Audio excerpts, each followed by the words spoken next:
밀라노 올림픽이 난리가 났습니다. 이스라엘 선수단 숙소가 털렸습니다. 여권, 장비, 귀중품까지. 경찰은 2시간 뒤에 도착했고 이탈리아에선 흔한 일이라고 말했죠. 경기장에선 정전이 일어났어요. 쇼트트랙 경기 중 3차례. 선수촌에선 노로바이러스가 퍼졌습니다. 핀란드 선수 13명 격리되었습니다. 개막 사흘 만에 터진 참사였습니다. 그런데 이상한 일이 있었어요. 한나라 선수단만 피해가 전혀 없었거든요. 도난도, 바이러스도, 불만도 없었죠.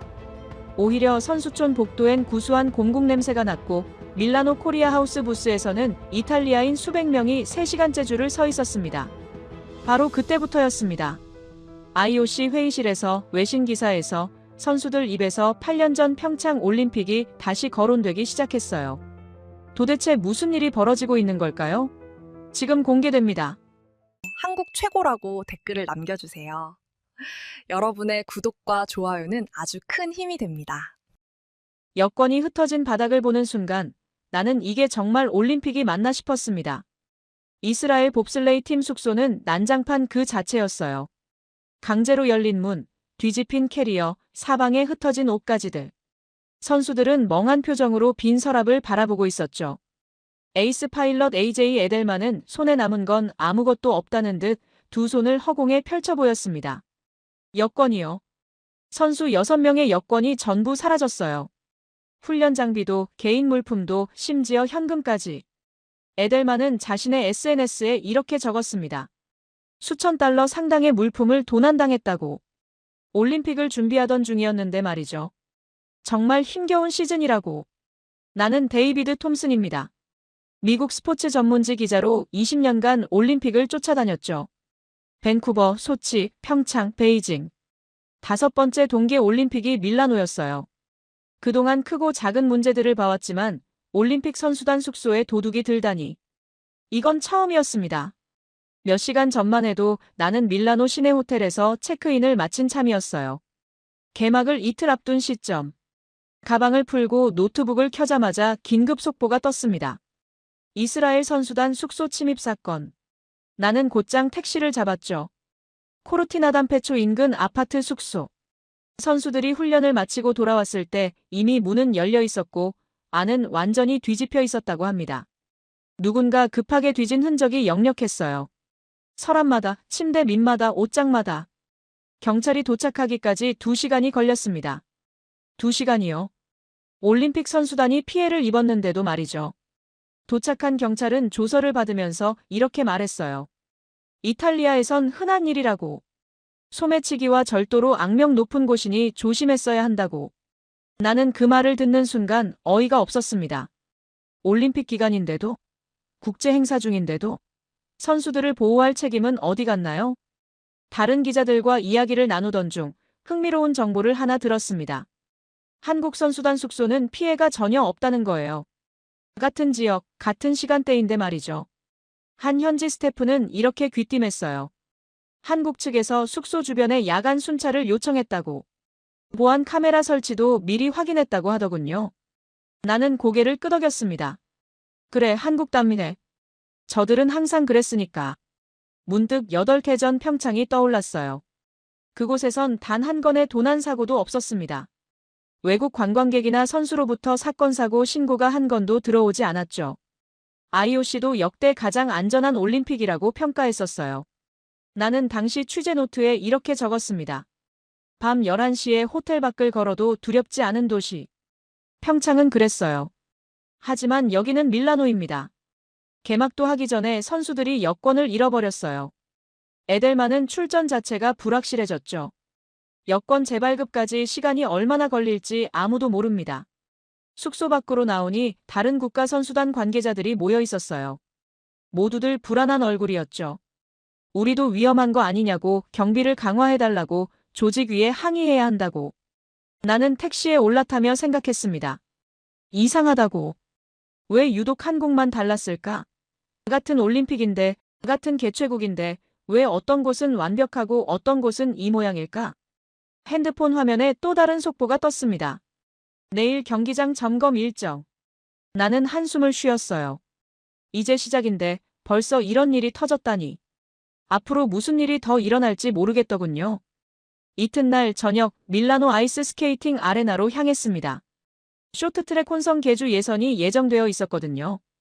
한국의 최민정과 황대헌이 출전하는 경기였죠.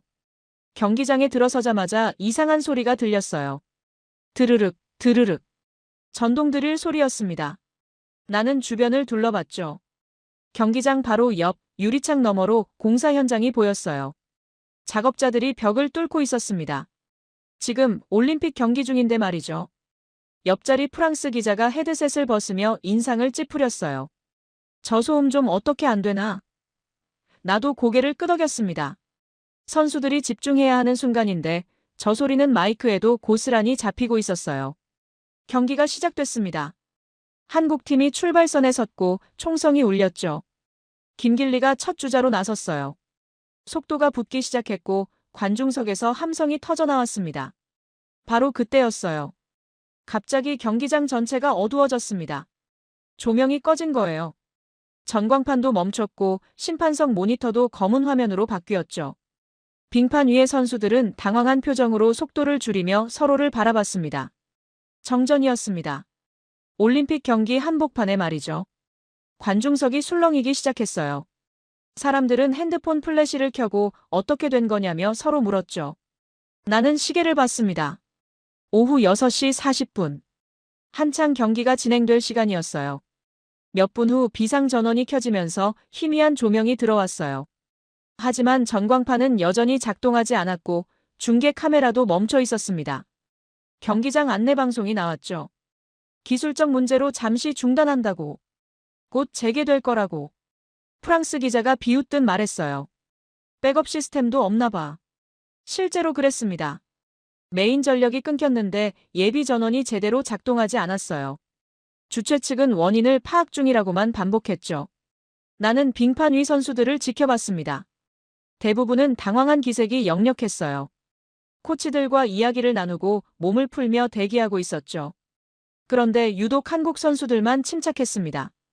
최민정은 그냥 링크 옆에 앉아서 물을 마셨고 황대헌은 스트레칭을 하고 있었어요.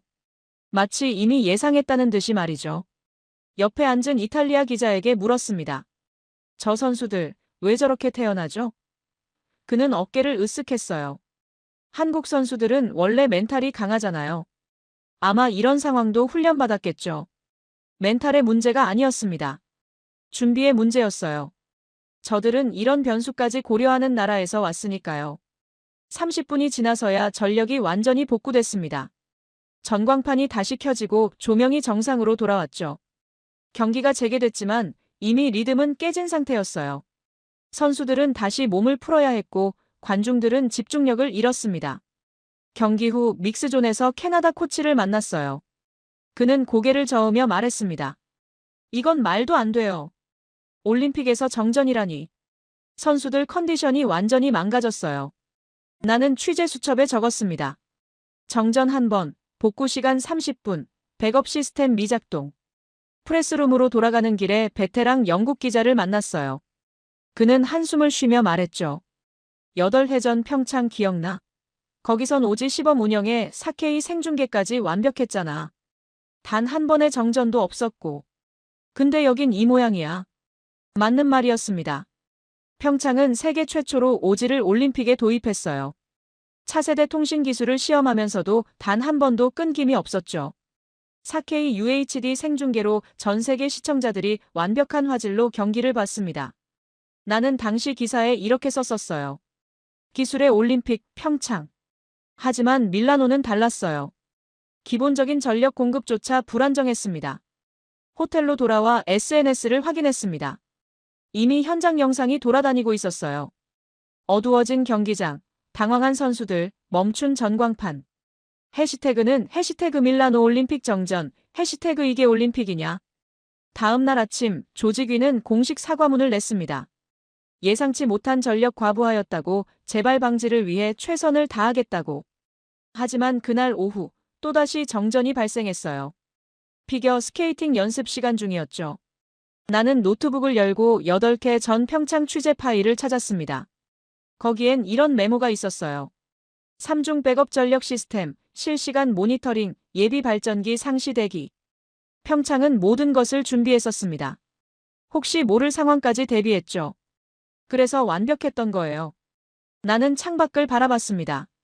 밀라노 시내가 보였어요. 아름다운 도시지만 이 올림픽은 뭔가 달랐습니다. 준비가 부족했고 시스템이 허술했죠. 평창. 그래, 그곳은 달랐지. 모든 게 달랐어요. 사흘째 되던 날 선수촌 식당을 방문했습니다. 선수들의 일상을 취재하기 위해서였죠. 아침 8시 식당은 이미 사람들로 가득했어요. 뷔페 테이블을 따라 걸으며 음식을 살펴봤습니다. 달걀 프라이, 소시지, 베이컨, 샌드위치. 평범한 서양식 아침 메뉴였죠. 나는 접시를 들고 달걀 프라이를 하나 집었어요. 포크로 자르려는 순간 이상했습니다. 칼로 눌러도 잘리지 않았어요. 고무처럼 딱딱하게 굳어 있었죠.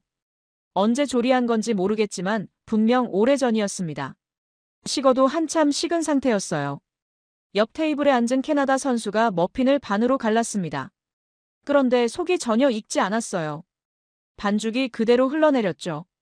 그는 당황한 표정으로 동료를 받고 결국 그냥 접시를 내려놓았습니다. 샌드위치는 차갑고 딱딱했어요. 빵이 말라서 입에 넣으면 부스러졌죠. 커피라도 마시려고 했지만 미지근했습니다. 보온이 제대로 안 되는 모양이었어요. 선수들 대부분이 불만스러운 표정이었습니다.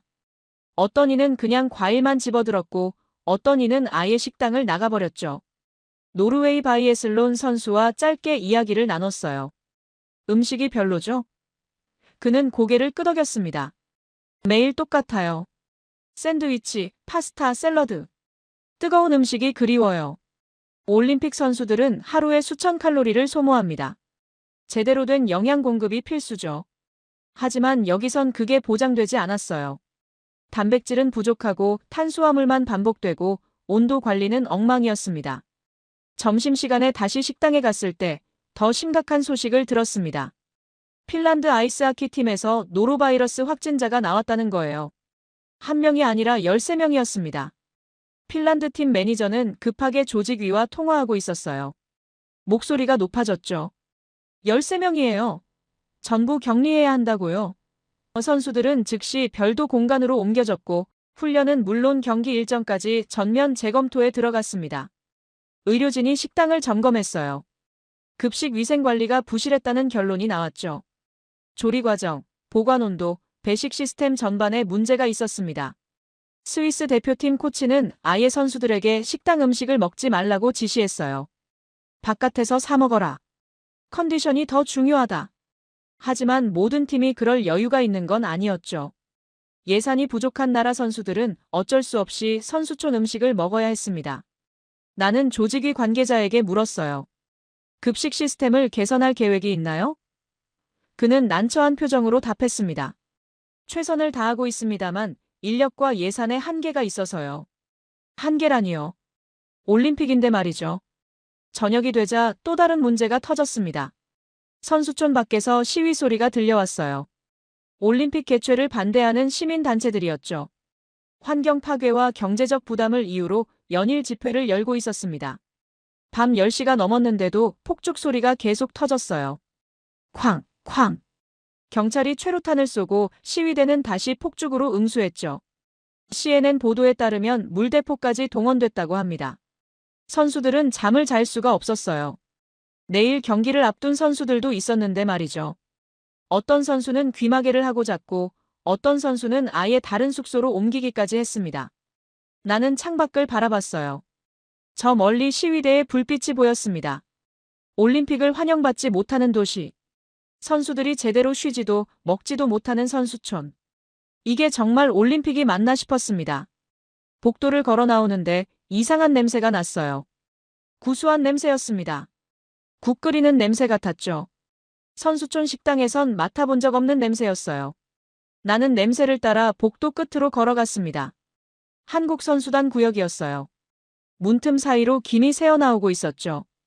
바로 그때 문이 열렸습니다. 한국 선수 한 명이 도시락을 들고 나왔어요. 투명한 뚜껑 사이로 하얀 김이 모락모락 피어올랐습니다.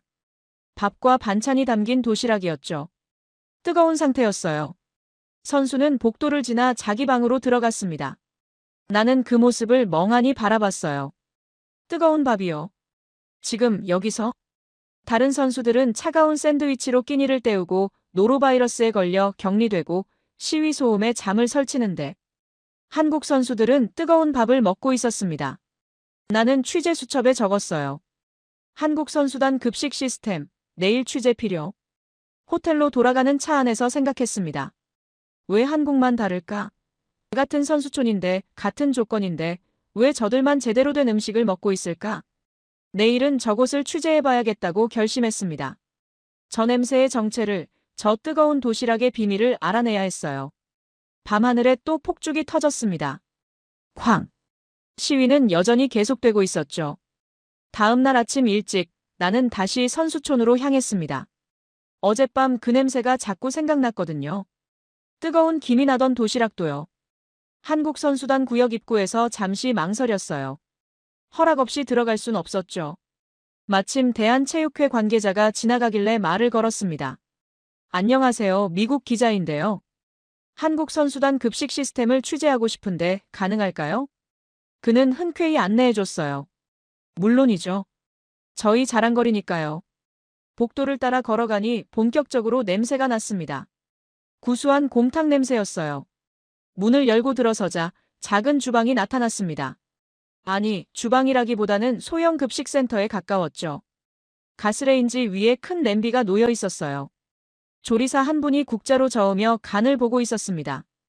뚜껑을 열자 하얀 김이 확 피어올랐죠. 곰탕이었어요. 진짜 곰탕. 여기서 직접 요리하시는 건가요? 내가 물었습니다. 조리사는 웃으며 대답했어요. 네, 선수들 먹일 음식은 직접 만들어야죠. 매일 아침 곰탕 끓여요. 하루도 안 거르고요. 나는 주변을 둘러봤습니다. 냉장고, 식재료, 조리 도구들이 가지런히 정리되어 있었어요. 벽에는 일주일치 메뉴판이 붙어 있었죠. 월요일 갈비찜, 화요일 제육볶음, 수요일 닭볶음탕. 전부 한식이었습니다. 선수가 몇 명인데 이렇게까지 하세요? 관계자가 설명했습니다. 밀라노에 나온 우리 선수단이 70명 정도 되는데요. 여기만 있는 게 아니에요.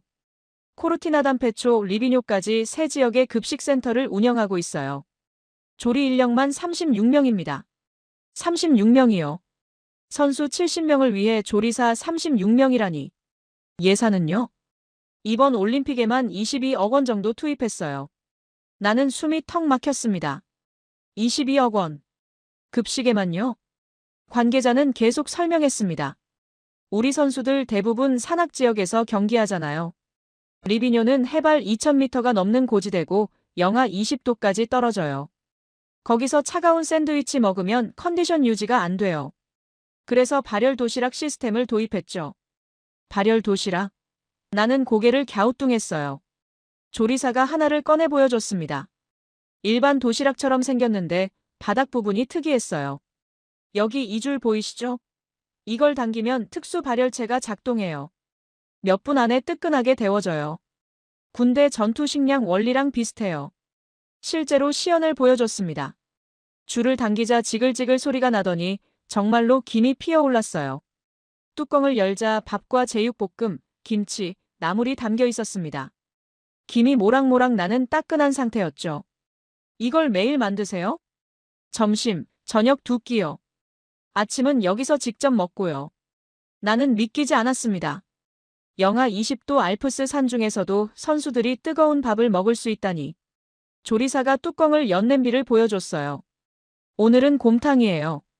어제는 갈비찜 했고 내일은 닭볶음탕 예정이고요. 선수들이 힘든 경기 마치고 돌아오면 집밥 생각 많이 나거든요.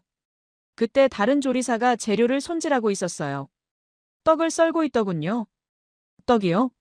네, 곧 설날이잖아요. 떡국 준비 중이에요. 설날. 나는 달력을 떠올렸습니다. 맞아요. 며칠 후가 음력 설날이었죠. 조리사는 말을 이었습니다. 명절인데 집에도 못 가고 여기서 경기하잖아요. 그래도 떡국은 먹어야죠. 선수들이 조금이라도 집 생각 덜 나게 집밥처럼 먹게 해주려고요. 나는 할 말을 잃었습니다. 이건 단순한 급식이 아니었어요. 케어였습니다. 선수들을 가족처럼 돌보는 마음이었죠. 선수들 반응은 어때요? 마침 한국 쇼트트랙 선수 한 명이 들어왔어요. 나는 잠깐 인터뷰를 요청했고 그는 흔쾌히 응했습니다. 음식이 어때요? 선수는 환하게 웃었어요. 완전 좋아요. 집밥 먹는 것 같아서 힘이 나요. 다른 나라 선수들은 샌드위치 먹는다던데 저희는 매일 따끈한 국 먹고 밥 먹고. 감사하죠. 컨디션에도 도움이 되나요? 당연하죠. 추운 데서 훈련하고 들어오면 몸이 꽁꽁 얼잖아요. 그때 뜨거운 곰탕 한 그릇 먹으면 완전 녹아요. 체력 회복도 빠르고요. 선수는 도시락을 하나 받아들고 나갔습니다. 김이 피어오르는 도시락이었어요. 나는 이제 이해했습니다. 왜 한국 선수들만 달랐는지, 왜 저들만 침착했는지, 왜 컨디션이 좋아 보였는지. 밥이었어요. 뜨거운 밥, 집밥 같은 한 끼가 선수들을 지탱하고 있었던 겁니다. 밖으로 나오며 생각했습니다. 다른 나라 선수들은 노로바이러스에 걸려 격리되고 차가운 음식에 불만을 터뜨리는데 한국은 22억 원을 들여 조리사 36명을 파견하고 매일 곰탕을 끓이고 설날엔 떡국까지 준비하고 있었어요. 이건 예산의 문제가 아니었습니다. 철학의 문제였죠. 선수를 어떻게 대하느냐, 올림픽을 어떻게 준비하느냐의 차이였어요. 나는 취재 수첩에 적었습니다. 한국 22억 원 급식 투자, 36명 조리사, 발열 도시락, 새 지역 거점 운영. 이제 이해했습니다. 왜 한국 선수들만 달랐는지를요. 급식센터 취재를 마친 다음 날 밀라노 도심으로 향했습니다. 한국관광공사가 운영하는 홍보관이 있다는 소식을 들었거든요. K-데일리케이션이라는 이름이었어요. 택시에서 내리자마자 이상한 광경이 눈에 들어왔습니다. 건물 앞에 긴 줄이 서 있었어요. 이탈리아 젊은이들, 가족 단위 방문객들, 커플들까지. 대략 100명은 넘어 보였죠. 나는 줄 끝에 선 한 여성에게 물었습니다. 얼마나 기다리셨어요? 1시간 반쯤요. 곧 들어갈 수 있을 것 같아요. 1시간 반이요. 도대체 안에 뭐가 있길래? 나는 프레스 패스를 보여주고 먼저 들어갈 수 있었습니다. 문을 열고 들어서는 순간 나는 멈춰 섰어요. 편의점이었습니다. 한국 편의점 그대로였죠. 삼각김밥이 진열대에 놓여 있고 컵라면이 쌓여 있고 음료수 냉장고가 벽을 가득 채우고 있었어요. 이탈리아 한복판에 한국 편의점이라니. 한 이탈리아 남성이 삼각김밥을 집어들고 포장지를 뜯고 있었어요. 김으로 쌓인 밥을 한 입 베어 물더니 눈이 커졌습니다. 오, 부오노. 옆에 있던 여자친구에게 건네주며 신기해했죠. 다른 쪽에선 젊은 여성이 컵라면 앞에서 망설이고 있었어요. 종류가 너무 많았거든요. 신라면, 너구리, 진라면. 스태프가 다가가 설명해줬습니다. 이건 매운맛이에요. 이건 순한 맛이고요. 여성은 결국 신라면을 골랐어요. 뜨거운 물을 부어주자 김이 올라왔죠. 그녀는 스마트폰으로 사진을 찍었습니다. 인스타그램에 올릴 모양이었어요. 나는 천천히 안을 둘러봤습니다. 단순히 물건만 파는 게 아니었어요. 체험 공간이었죠. 한쪽에선 퍼스널 컬러 진단 부스가 운영되고 있었어요. 이탈리아 여성 2명이 앉아서 진단을 받고 있었죠. 스태프가 여러 색깔 천을 얼굴에 대보며 설명했습니다. 당신은 웜톤이에요. 이런 색이 잘 어울려요. 여성들은 거울을 보며 감탄했어요. 정말? 이 색이? 그들은 곧바로 추천받은 색깔의 립스틱을 샀습니다. 다른 구역에선 K-팝 댄스 클래스가 진행 중이었어요. 10명 정도의 이탈리아 젊은이들이 강사를 따라 춤을 추고 있었죠. 블랙핑크 노래가 흘러나왔고 그들은 열심히 동작을 따라했습니다. 서툴렀지만 즐거워 보였어요. 아이돌 메이크업 체험 부스도 있었어요. 한 여성이 의자에 앉아 메이크업을 받고 있었는데 거울을 보더니 환호성을 질렀습니다. 이거 완전 K-팝 스타 같은데.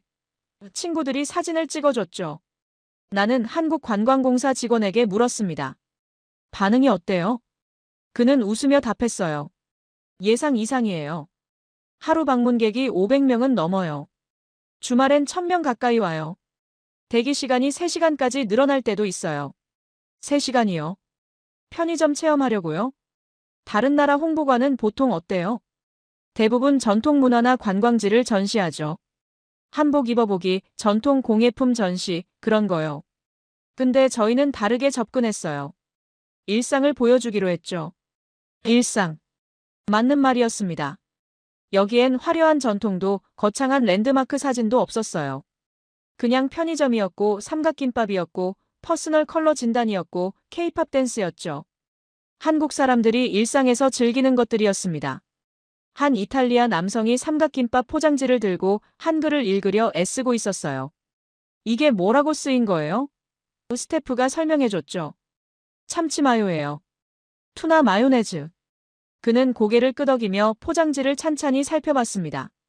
벽 한쪽에는 한강 사진이 걸려 있었어요. 밤의 한강, 반포대교, 자전거 타는 사람들. 그 아래엔 작은 설명이 붙어 있었죠. 서울 사람들은 퇴근 후 한강에서 치킨과 맥주를 즐깁니다. 한 커플이 그 사진을 보며 대화하고 있었어요. 우리도 가보고 싶다. 응, 한강 가서 치맥 먹어보자. 나는 깨달았습니다. 이게 전략이구나. 관광지를 홍보하는 게 아니라 라이프 스타일을 보여주는 거였어요. 한국인들이 어떻게 사는지, 무엇을 먹는지, 무엇을 즐기는지. 그걸 직접 체험하게 만드는 거였죠. 출구 쪽에서 한 이탈리아 가족을 인터뷰했습니다.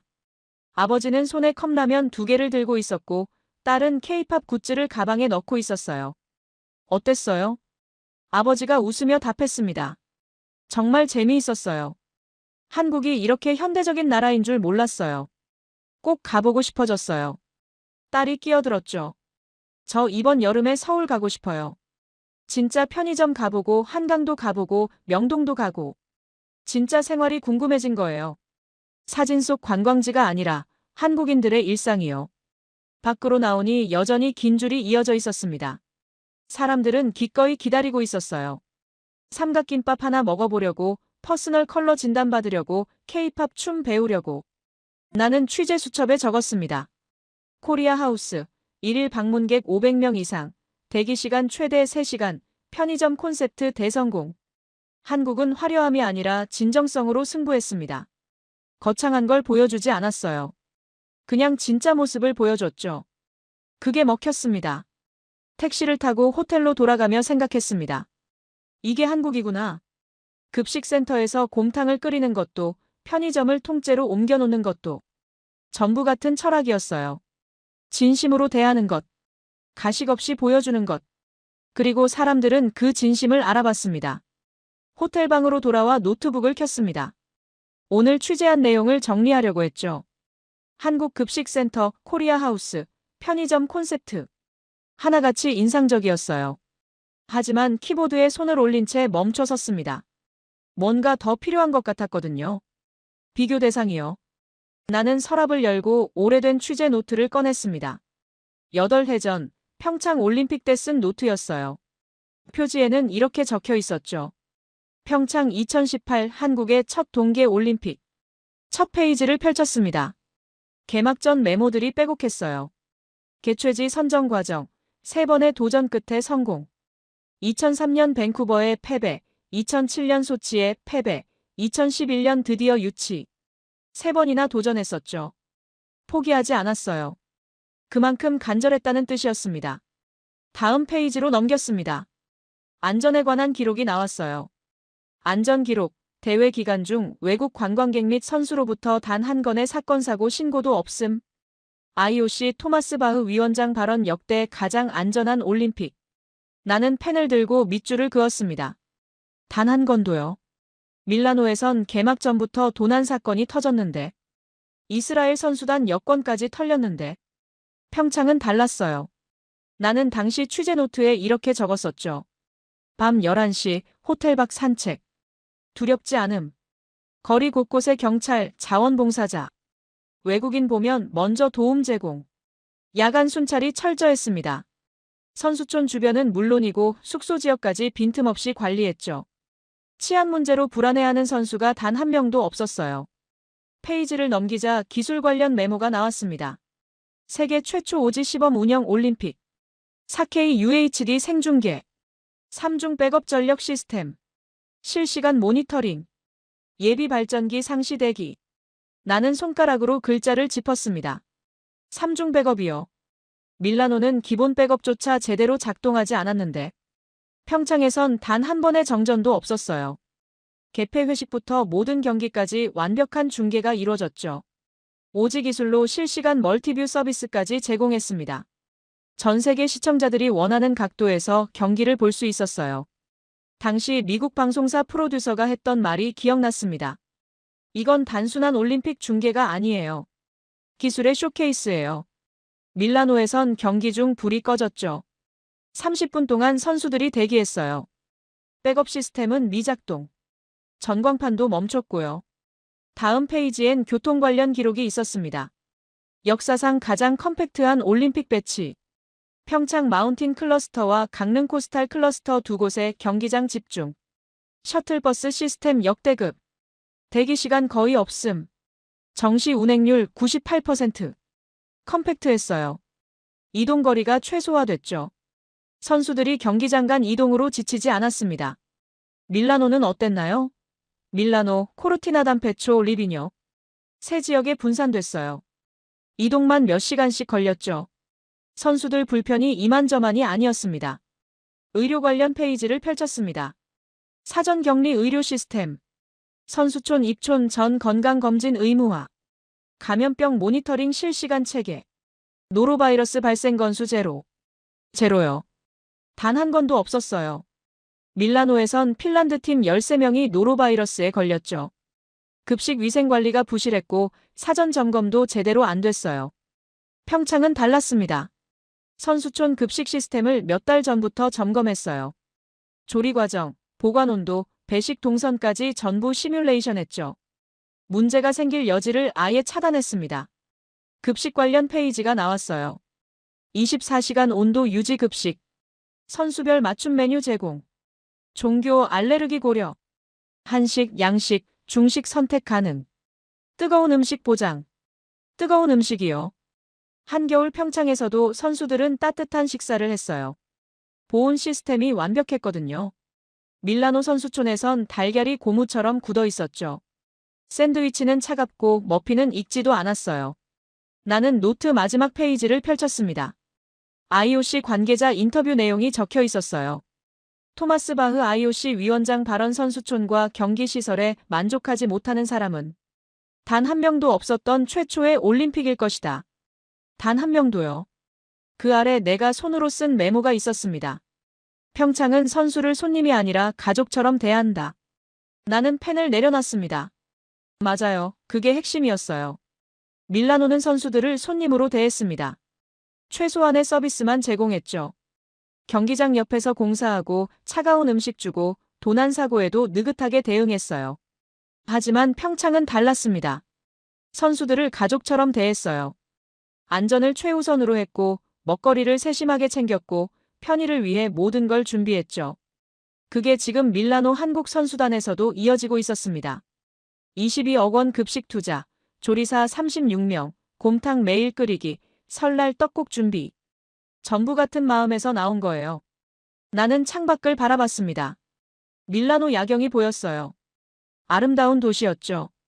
하지만 이 올림픽은 준비가 부족했습니다. 평창은 달랐어요. 3번이나 도전 끝에 얻은 기회였기에 더 철저했는지도 모르죠. 하지만 그것만은 아니었어요. 이건 철학의 문제였습니다. 올림픽을 어떻게 바라보느냐, 선수를 어떻게 대하느냐의 차이였죠. 평창은 우연이 아니었습니다. 완벽한 안전, 최첨단 기술, 컴팩트한 배치, 철저한 방역, 따뜻한 급식. 이 모든 게 계획되고 준비된 결과였어요. 나는 노트를 덮으며 중얼거렸습니다. 이건 철학이다.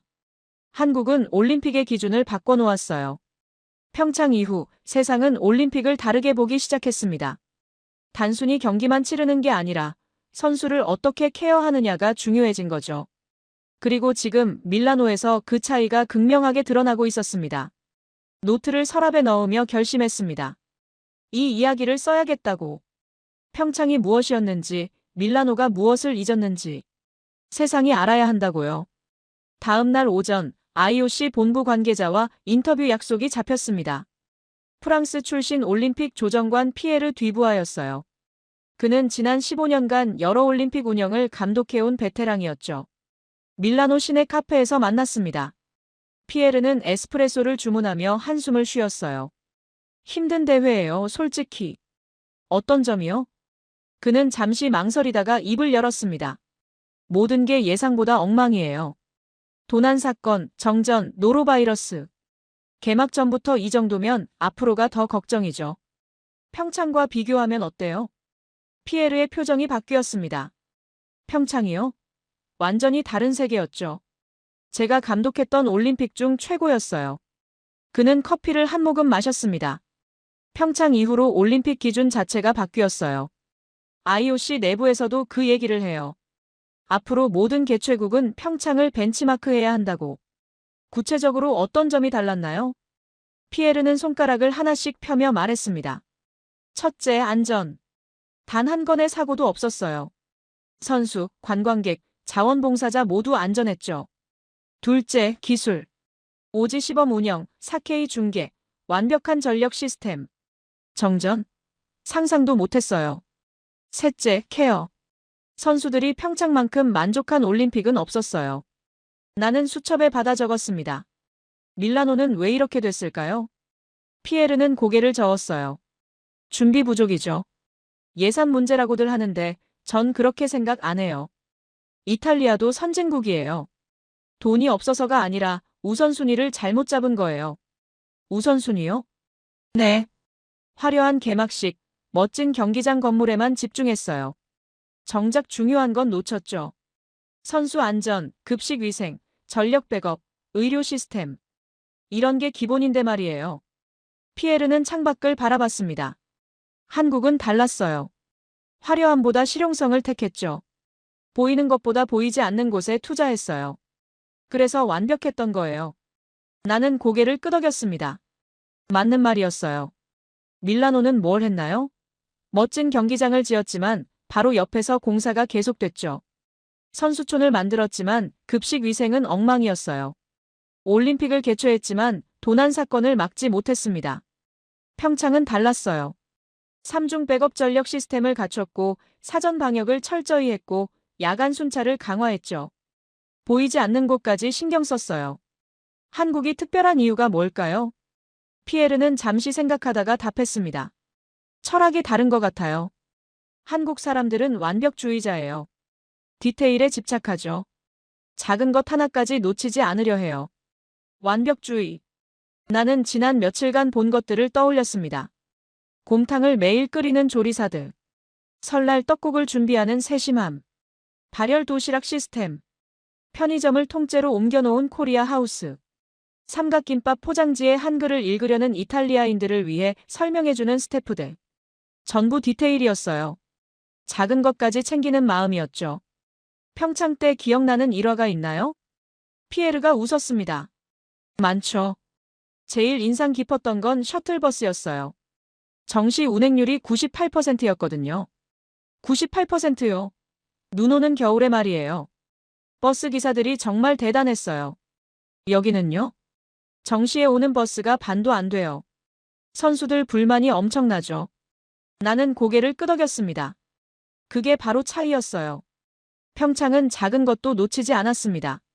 셔틀버스 운행, 급식 온도, 선수촌 청결도, 의료 대기 시간. 모든 게 계획되고 관리됐죠. 밀라노는 큰 그림만 봤어요. 멋진 건물, 화려한 개막식, 언론 플레이. 정작 선수들 일상은 방치했습니다. 한국은 왜 그렇게까지 할까요? 피에르는 진지한 표정이 됐습니다. 평창이 한국의 첫 동계 올림픽이었잖아요. 3번이나 도전해서 겨우 얻은 기회였죠. 그래서 더 간절했을 거예요. 절대 실패할 수 없었던 거죠. 간절함. 그 단어가 마음에 와닿았습니다. 한국은 올림픽을 단순한 국제 행사로 보지 않았어요. 국가의 위상을 보여줄 기회였고 세계에 자신들의 능력을 증명할 무대였죠. 그래서 모든 걸 쏟아부었습니다. 지금 한국 선수단 보셨어요? 급식 센터 운영하는 거요. 피에르가 고개를 끄덕였습니다. 맞죠? 22억 원 투자했다면서요? 대단해요. 다른 나라는 생각도 못하는 일이에요. 과한 거 아닐까요? 과하다고요? 피에르는 웃었습니다. 전혀요. 오히려 당연한 거예요. 선수가 제대로 먹어야 제대로 뛸 수 있잖아요. 컨디션이 곧 성적이에요. 한국은 그걸 아는 거죠. 맞는 말이었습니다. 밀라노는 선수들에게 차가운 샌드위치를 줬어요. 노로바이러스가 퍼져도 급식 시스템을 바꾸지 않았죠. 비용 절감이 우선이었으니까요. 한국은 22억 원을 썼습니다. 조리사 36명을 파견했고 매일 곰탕을 끓였어요. 선수 70명을 위해서요. 비효율적으로 보일 수도 있죠. 하지만 결과를 봐야 합니다. 한국 선수들은 컨디션이 좋았고 바이러스에 걸리지 않았고 불만이 없었어요. 선수를 케어한다는 게 뭘까요? 피에르는 잠시 생각했습니다. 밥을 주는 게 아니라 집밥을 주는 거. 잠자리를 주는 게 아니라 편안한 휴식을 주는 거. 경기장을 제공하는 게 아니라 최상의 환경을 만들어주는 거. 그게 케어죠. 나는 수첩에 그대로 받아 적었습니다. 한국은 그걸 했어요. 평창에서도 지금 밀라노에서도. 코리아 하우스도 마찬가지였습니다. 화려한 전통 문화를 보여주지 않았어요. 그냥 편의점을 만들었죠. 삼각김밥, 컵라면, 퍼스널 컬러 진단. 일상이었습니다. 하지만 그게 먹혔어요. 이탈리아 사람들이 3시간씩 줄을 섰죠. 왜냐고요? 진짜니까요. 가짜 없는 진심이었으니까요. 피에르가 시계를 봤습니다. 가봐야 할 것 같네요. 오후에 회의가 있어서요. 일어서며 그가 말했습니다. 기사 쓰실 거죠? 잘 써주세요. 세상이 알아야 해요. 올림픽이 뭔지, 선수를 어떻게 대해야 하는지. 꼭 그러겠습니다. 피에르는 악수를 청했어요. 한국에 전해주세요. 평창은 전설이라고. 그 기준을 만들어줘서 고맙다고. 나는 그의 손을 잡았습니다. 악수가 길었어요. 카페를 나와 거리를 걸으며 생각했습니다. 밀라노는 올림픽을 행사로 봤어요. 치르고 끝내면 되는 이벤트였죠. 평창은 달랐습니다. 올림픽을 책임으로 봤어요. 전 세계에서 온 선수들을 가족처럼 돌봐야 할 의무였죠. 그 차이가 모든 걸 만들었습니다. 안전제로 사고와 도난 사건의 차이. 오지 완벽 중계와 30분 정전의 차이.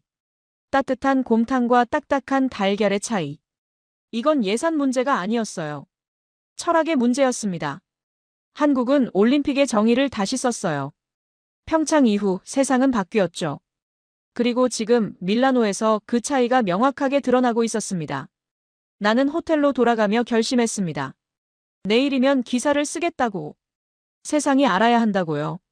밀라노가 잊은 것, 평창이 증명한 것을요. 호텔방으로 돌아와 노트북을 켰습니다.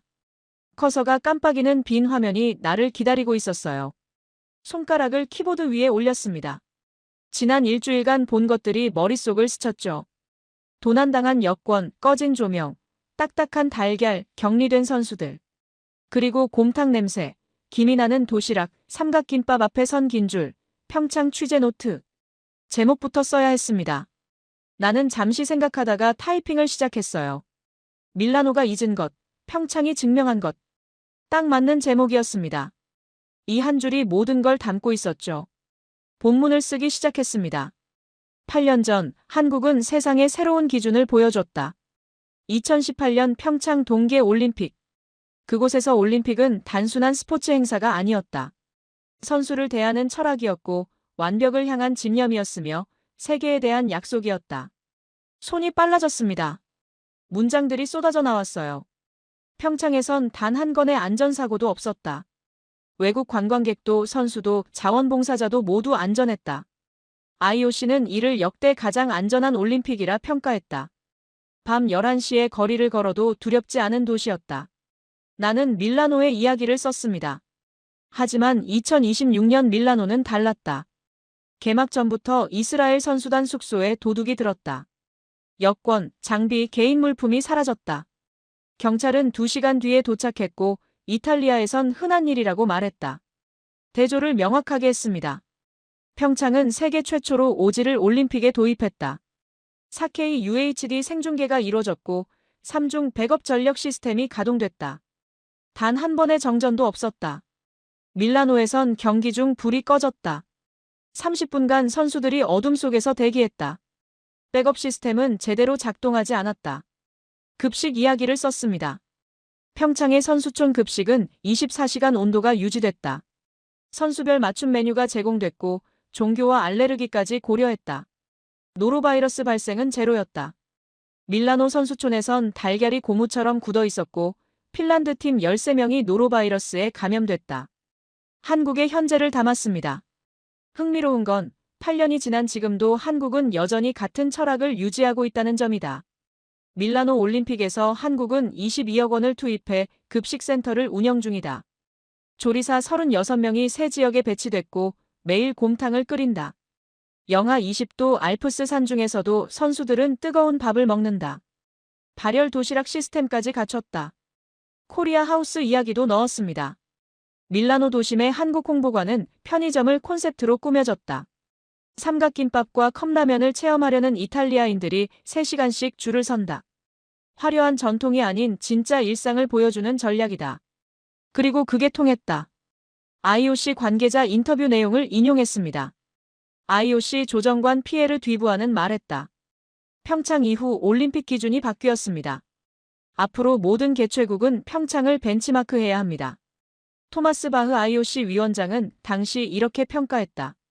선수촌과 경기시설에 만족하지 못하는 사람은 단 한 명도 없었던 최초의 올림픽일 것입니다. 핵심을 짚었습니다.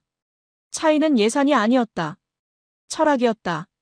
밀라노는 올림픽을 이벤트로 봤다. 평창은 책임으로 봤다. 밀라노는 화려함을 추구했다. 평창은 완벽함을 추구했다. 밀라노는 큰 그림만 봤다. 평창은 디테일까지 챙겼다. 다음 올림픽 개최지들에게 메시지를 남겼습니다. 2030년, 2034년 올림픽을 준비하는 도시들이 있다. 그들에게 말하고 싶다. 평창을 배워라. 멋진 경기장보다 선수의 안전이 먼저다. 화려한 개막식보다 따뜻한 급식이 중요하다. 언론 플레이보다 실제 케어가 본질이다. 마지막 문단을 썼습니다. 한국은 올림픽의 정의를 다시 썼다. 그들은 3번의 도전 끝에 얻은 기회를 절대 낭비하지 않았다. 모든 것을 쏟아부었고 완벽을 만들어냈다. 8년이 지난 지금도 그 철학은 변하지 않았다. 선수를 가족처럼 대하고 작은 것까지 놓치지 않으며 진심으로 임한다. 그것이 한국이다. 그리고 그것이 올림픽이 되어야 하는 이유다. 타이핑을 멈췄습니다. 다 썼어요. 나는 처음부터 다시 읽었습니다. 한 줄 한 줄, 천천히. 고칠 곳이 있나 찾았지만 없었어요. 이대로 완벽했습니다. 송고 버튼 위에 커서를 올렸습니다. 잠시 망설였어요. 이 기사가 나가면 논란이 있을 수도 있었죠. 밀라노 조직위는 불편할 거고 이탈리아 언론은 반발할 수도 있어요. 하지만 진실이었습니다. 내가 직접 본 것이었고 선수들이 겪은 것이었고 세상이 알아야 할 것이었죠. 나는 버튼을 눌렀습니다. 기사가 송고되었습니다라는 메시지가 떴어요. 노트북을 덮고 창밖을 바라봤습니다. 밀라노의 밤이 아름다웠어요. 두오모 성당의 첨탑이 조명을 받아 빛나고 있었죠. 핸드폰이 울렸습니다. 편집장이었어요. 데이비드, 방금 기사 봤어. 대단한데? 이거 일면 톱으로 간다. 감사합니다. 한국 정말 대단하네. 나도 평창 때 취재했었는데 지금 생각해도 놀라워. 자네 기사 읽으니까 다시 생각나더군. 전화를 끊고 소파에 앉았습니다. 며칠 후면 폐막식이에요. 이 올림픽도 끝나겠죠. 밀라노는 혼란 속에서 마무리될 거고 선수들은 각자의 나라로 돌아갈 겁니다. 하지만 한 가지는 변하지 않을 거예요. 평창이라는 기준이요. 한국이 만들어낸 그 완벽함이요. 세상은 이제 알게 될 겁니다. 내 기사를 통해서요. 밀라노가 잊은 것, 평창이 증명한 것을요. 나는 미소 지었습니다. 진실은 결국 드러나니까요. 그리고 한국은 그 진실을 살아가는 나라니까요. 창밖으로 눈이 내리기 시작했습니다. 하얀 눈송이들이 밀라노 거리를 덮어갔죠. 8년 전 평창의 눈이 생각났어요. 그곳에서도 이렇게 눈이 내렸었죠. 하지만 모든 게 완벽하게 준비되어 있었기에 눈은 문제가 아니라 아름다움이었어요. 나는 노트북을 다시 열었습니다. 이메일함을 확인했죠. 벌써 댓글이 달리기 시작했어요. 정말 감동적인 기사입니다. 한국이 자랑스럽네요. 평창 때 자원봉사했었는데 정말 그랬어요. 모든 게 완벽했죠. 다음 올림픽 개최국들은 이 기사를 필독해야 합니다. 세상은 듣고 있었습니다. 그리고 공감하고 있었어요. 나는 노트북을 끄고 침대에 누웠습니다. 내일은 또 다른 경기가 있을 거예요. 또 다른 이야기들이 펼쳐지겠죠. 하지만 이 한 가지만은 확실했습니다. 한국은 올림픽이 무엇인지 알고 있다는 것. 그리고 세상은 이제 그것을 기억할 거라는 것. 눈을 감았습니다. 평화로웠어요. 진실을 썼으니까요.